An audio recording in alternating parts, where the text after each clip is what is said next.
उपमुख्यमंत्री अजित पवार यांच्या तिसऱ्या दिवसाच्या विधीचा कार्यक्रम जो आहे तो आता पार पडला। त्यानंतर अनेक प्रश्न जे आहेत या अजितदादांच्या जाण्यामुळे अनुत्तरित राहिलेले आहेत आणि निर्माण देखील झालेले आहेत। आपल्यासोबत या संदर्भात बोलण्यासाठी अजितदादांचे निकटवर्तीय असलेले उमेश पाटील आहेत। दादा, खरं तर अजितदादांच्या जाण्याने पक्षाला नवे सर्व महाराष्ट्र झाला आहे। काय एकंदरीत पुढची वाटचाल पक्षाची कशा पद्धतीची असेल? दादांचं आता निधन तर झालेलं आहे। खरं तर पक्षाच्या पुढं फार मोठा प्रश्न निर्माण झालेला आहे, कार्यकर्त्यांच्या पुढेही फार मोठा प्रश्न निर्माण झालेला आहे।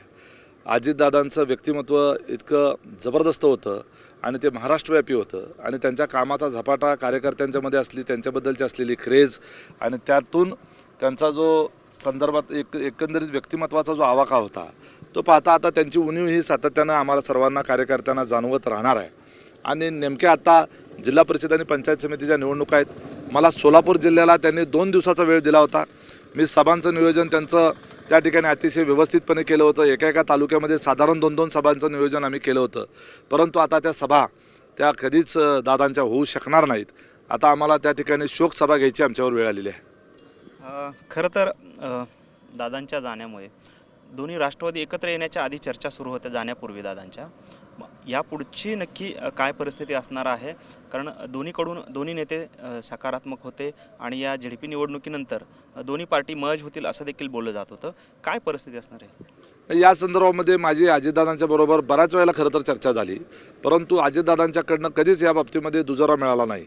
ते म्हटले 2 पक्षाची युती होऊ शकते, 2 पक्ष मर्ज होतील का नाही ते सांगता येणार नाही, अशा पद्धतीचं त्यावेळेला चर्चा असायची। यापूर्वी देखील पक्ष ज्यावेळेला अजितदादा उपमुख्यमंत्री झाले होते त्याच्यानंतरही अनेक वेळेला अशा पद्धतीची चर्चा दादांच्या बरोबर माझी गाडीमध्ये झाली। यामध्ये बऱ्याच गोष्टीची क्लिष्टता पण आहे, परंतु कार्यकर्त्याची भावना मात्र नक्की आहे की दोन्ही पक्ष एकत्र आले पाहिजेत अशी भावना आहे। पण त्या कशा पद्धतीनं ते होईल तो अत्यंत वरिष्ठ पातळीवरचा निर्णय झाला तर त्या ठिकाणी आनंदच आहे, नाही झालं तर अजितदादांची पार्टी आज पुढं महाराष्ट्रामध्ये घेऊन जाण्याच्या करता दादांच्या माघारी त्या कुटुंबाला आज त्या पार्टीच्या कार्यकर्त्यांचा आधार मिळवून देण्याकरता आम्ही जीवाचं रान करणार आहोत। आम्ही पवार कुटुंबाचे कटप्पा आहोत। दादा, खरं तर अशी एक मागणी समोर येते की दादांच्या जागी आता सुनेत्रा वहिनींना उपमुख्यमंत्री करावं अशी मागणी जी आहे अगदी नरहरी झिरवळ असतील किंवा अनेक नेते जे आहेत आता ही भावना बोलून दाखवता आहेत। काय आपली भावना आहे? अगदी रास्त त्या ठिकाणी त्यांची ती मागणी आहे, भूमिका आहे। ती महाराष्ट्रभरातल्या अजितदादांवर प्रेम करणाऱ्या सर्व कार्यकर्त्यांची ती त्या ठिकाणी भूमिका आहे आणि ती मागणीच आहे। सुनेत्रा वहिनींच्या संदर्भानं त्या मुळातच राजकीय परिवारातले, त्यांचा जन्मच राजकीय परिवारात झालेला आहे। त्या आपल्या धाराशिवच्या पदमसिंह पाटील यांच्या कुटुंबाची पार्श्वभूमी त्यांना आहे। नंतर पवारसाहेबांच्या त्या ठिकाणी सुनबाई म्हणून त्या ठिकाणी अनेक वर्ष त्यांना ती पवार कुटुंबाची पार्श्वभूमी आहे। त्यांनी काटेवाडीचं गाव हे ग्रामपंचायत हे देशामधलं सर्वोत्तम गाव त्या ठिकाणी पुरस्कार मिळवण्यापर्यंत ते घेऊन गेल्या। बारामती टेक्स्टाईल पार्क असेल, सिनेटचे मेंबर असतील, आज राज्यसभेच्या खासदार असतील, ह्या सगळ्या वेगवेगळ्या पदावर त्यांनी काम केलेलं आहे। आणि सगळ्यात महत्त्वाचं म्हणजे एवढे 30-35 वर्ष अजितदादा 1,00,000-1.5 लाख मतांना निवडून येतात बारामतीमधून। अजितदादा हे फक्त शेवटची सभा करायचे, परंतु सगळं प्रचाराचं नियोजन, इथल्या कार्यकर्त्यांच्या संदर्भातलं हाताळणी आणि इथलं बारामती स्तरावरचं जे प्रशासकीय राजकीय काम आहे हे सगळं सुनेत्रा वहिनीच पाहायच्या। ही विद्याप्रतिष्ठानसारखी एवढी प्रचंड मोठी संस्था, नामांकित संस्था, या संस्थेचं सगळं संचलन कारभार हा सुनेत्रा वहिनी पाहतात। बारामती टेक्स्टाईल पार्कचा कारभार देखील सुनेत्रा वहिनी त्या ठिकाणी पाहतात आणि वेगवेगळ्या क्षेत्रामधलं त्यांची ॲक्टिव्हिटी जी आहे ती सातत्यानं सक्रिय राहिलेली आहे। सामाजिक राजकीय कामाचा आणि त्याचबरोबर प्रशासकीय कामाचा त्यांना मोठा अनुभव देखील आहे। आपण पाहिलं की सोनिया गांधी ज्यावेळेला राजीव गांधींचं अचानक निधन झालं बॉम्बस्फोटामध्ये, त्यावेळेला त्याच्यानंतर काँग्रेस पक्षाचं नेतृत्व करण्याची जबाबदारी सोनिया गांधीवर आली आणि सोनिया गांधी ह्या तर परदेशात आलेल्या होत्या, त्यांचा भारताच्या सगळ्या सामाजिक रचनेशी काहीच संबंध नव्हता, तरी देखील काँग्रेस पक्षाचं नेतृत्व त्या यशस्वीपणे करू शकला।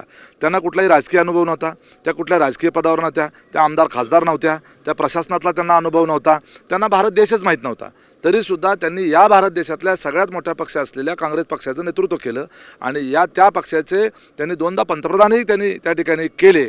हे त्या ठिकाणी त्यांना शक्य झालं।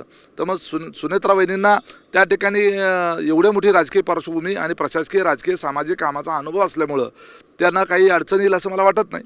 त्यामुळे राज्याचं उपमुख्यमंत्रीपद हे अतिशय व्यवस्थितपणे ते हाताळू शकतील असं मला वाटतं। पण राजकीय डावपेच असतील, प्रशासकीय स्तरावरचे, राजकीय स्तरावरचे अनेक गोष्टी आहेत ज्या पद्धतीनं दादा हाताळायचे आणि दोन पक्षांना सोबत घेऊन जाताना स्वतःचं देखील अस्तित्व टिकवणं ही एक मोठे आव्हान असतं. सुनेत्राताई हे आव्हान पेलू शकतील का? हे पहा, अशा पद्धतीनं ज्यावेळेला इंदिरा गांधी ज्या वेळेला गेल्या त्यावेळेला पुढं काय होणार या देशाचं, पुढं काय होणार त्या पक्षाचं, असे प्रश्न निर्माण झाले. बाळासाहेब ठाकरे गेले त्यानंतर काय होणार शिवसेनेचं, असेही प्रश्न निर्माण झाले. उद्धवजी ठाकरे यांनी तो पक्ष सांभाळला. त्याच्यानंतर त्यांनी महापालिकेत दोनदा सत्ताही आणली, एकदा मुख्यमंत्री झाले. आणि तसंच ते असतं, हे लोकांच्या मानसिकतेचा तो विषय आहे. छत्रपती शिवाजी महाराज गेल्यानंतर, छत्रपती संभाजी महाराज गेल्यानंतर राजाराम महाराजांना त्या ठिकाणी गादीवर बसवून पुढच्या काळामध्ये संताजी आणि धनाजी या मावळ्यांनी स्वराज्य सांभाळलं. तशा पद्धतीचं आमचं राष्ट्रवादीचा परिवार हे आमच्यासाठी, आमचा पक्ष म्हणजे आमचं स्वराज्य आहे. हे अजितदादांनी उभं केलेलं हे पक्षाचं स्वराज्य आहे. ते सांभाळण्याच्याकरता माझ्यासारखे संताजी धनाजी आहेत ना. त्यामुळे सुनेत्रा वहिनी आणि त्यांचे पारदादा असतील, जयदादा असतील, या संपूर्ण पवार परिवाराला चिंता करण्याचं कारण नाही.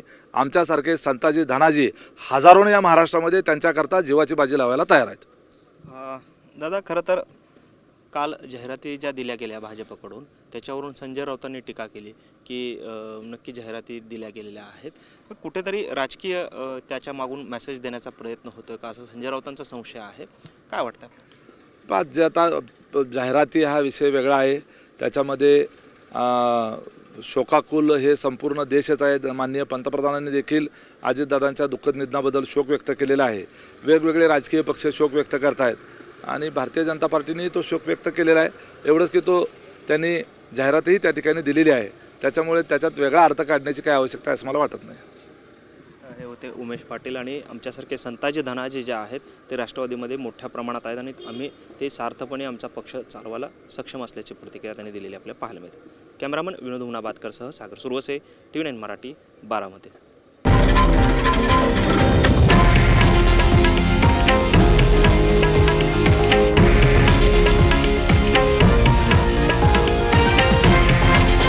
हे आहे देशातील नंबर 1 न्यूज नेटवर्क आणि आपण पाहत आहात TV9 मराठी, एकमेव.